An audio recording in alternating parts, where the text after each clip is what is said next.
शुकदेव जी को सनत कुमार का उपदेश। सनत कुमार जी कहते हैं, शुकदेव, शास्त्र शोक को दूर करने वाला है, वह शांतिकारक तथा कल्याणमय है।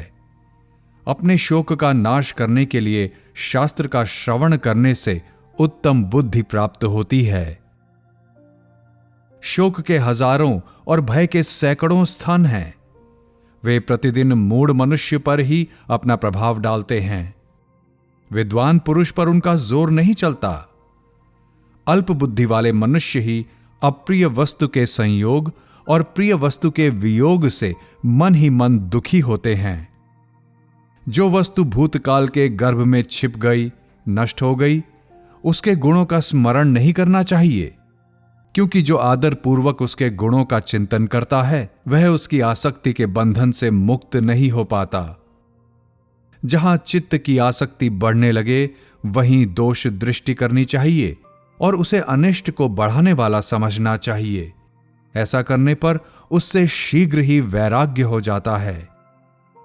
जो बीती बात के लिए शोक करता है उसे धर्म, अर्थ और यश की प्राप्ति नहीं होती। वह उसके अभाव का दुख मात्र उठाता है, उससे अभाव दूर नहीं होता। सभी प्राणियों को उत्तम पदार्थों से संयोग और वियोग प्राप्त होते रहते हैं। किसी एक पर ही यह शोक का अवसर नहीं आता। जो मनुष्य भूतकाल में मरे हुए किसी व्यक्ति अथवा नष्ट हुई किसी वस्तु के लिए निरंतर शोक करता है, वह एक दुख से दूसरे दुख को प्राप्त होता है। इस प्रकार उसे दो अनर्थ भोगने पड़ते हैं। यदि कोई शारीरिक और मानसिक दुख उपस्थित हो जाए तथा उसे दूर करने में कोई उपाय काम न दे सके तो उसके लिए चिंता नहीं करनी चाहिए। दुख दूर करने की सबसे अच्छी औषधि यही है कि उसका बार बार चिंतन न किया जाए। चिंतन करने से वह घटता नहीं बल्कि और बढ़ता ही जाता है। इसलिए मानसिक दुख को बुद्धि के विचार से और शारीरिक कष्ट को औषध सेवन द्वारा नष्ट करना चाहिए। शास्त्र ज्ञान के प्रभाव से ही ऐसा होना संभव है।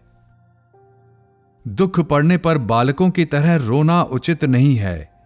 रूप, यौवन, जीवन, धन संग्रह, आरोग्य तथा प्रियजनों का सहवास, ये सब अनित्य हैं।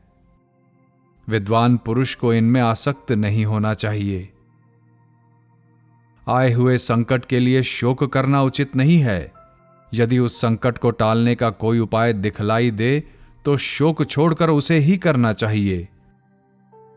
इसमें संदेह नहीं कि जीवन में सुख की अपेक्षा दुख ही अधिक होता है, तथापि जरा और मृत्यु के दुख महान हैं। अतः उनसे अपने प्रिय आत्मा का उद्धार करे।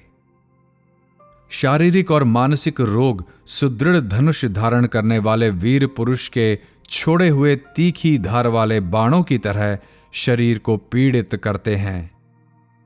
तृष्णा से व्यथित, दुखी एवं विनाश होकर जीने की इच्छा रखने वाले मनुष्य का नाशवान शरीर क्षण क्षण में विनाश को प्राप्त हो रहा है।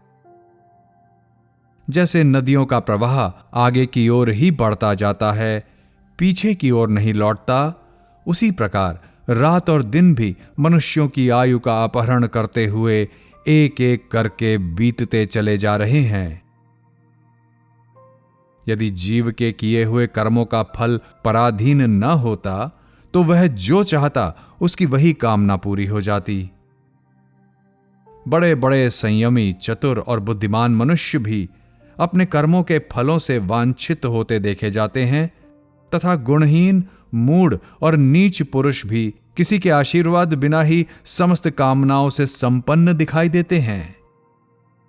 कोई कोई मनुष्य तो सदा प्राणियों की हिंसा में ही लगा रहता है और संसार को धोखा दिया करता है, किंतु कहीं कहीं ऐसा पुरुष भी सुखी देखा जाता है।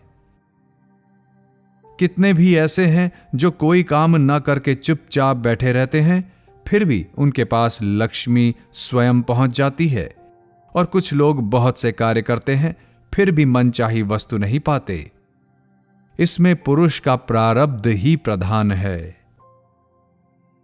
वीर अन्यत्र पैदा होता है और अन्यत्र जाकर संतान उत्पन्न करता है। कभी तो वह योनि में पहुंचकर गर्भ धारण कराने में समर्थ होता है और कभी नहीं होता। कितने ही लोग पुत्र पौत्र की इच्छा रखकर उसकी सिद्धि के लिए यत्न करते रहते हैं, तो भी उनके संतान नहीं होती।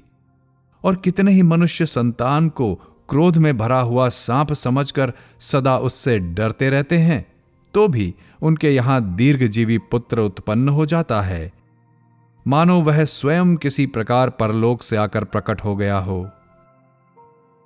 कितने ही गर्भ ऐसे हैं जो पुत्र की अभिलाषा रखने वाले दीन स्त्री पुरुषों द्वारा देवताओं की पूजा और तपस्या करके प्राप्त किए जाते हैं, और 9 महीने तक माता के उदर में धारण किए जाने के पश्चात जन्म लेने पर कुलांकार निकल जाते हैं। उन्हीं मांगलिक कृत्यों से प्राप्त हुए बहुत से ऐसे पुत्र हैं जो जन्म लेने के साथ ही पिता के संचित किए हुए अपार धन धान्य और विपुल भोगों के अधिकारी होते हैं। इन सब में प्रारब्ध ही प्रधान है। जो सुख और दुख दोनों की चिंता छोड़ देता है, वह अविनाशी ब्रह्म को प्राप्त होता है और परमानंद का अनुभव करता है। धन के उपार्जन में बड़ा कष्ट होता है, उसकी रक्षा में भी सुख नहीं है, तथा उसके खर्च करने में भी क्लेश ही होता है। अतः धन को प्रत्येक दशा में दुखदायक समझकर उसके नष्ट होने पर चिंता नहीं करनी चाहिए। मनुष्य धन का संग्रह करते करते पहले की अपेक्षा ऊंची स्थिति को प्राप्त करके भी कभी तृप्त नहीं होते। वे और अधिक धन कमाने की आशा लिए हुए ही मर जाते हैं। इसलिए विद्वान पुरुष सदा संतुष्ट रहते हैं। संग्रह का अंत है विनाश, सांसारिक ऐश्वर्य की उन्नति का अंत है उस ऐश्वर्य की अवनति, संयोग का अंत है वियोग और जीवन का अंत है मरण। तृष्णा का कभी अंत नहीं होता। संतोष ही परम सुख है।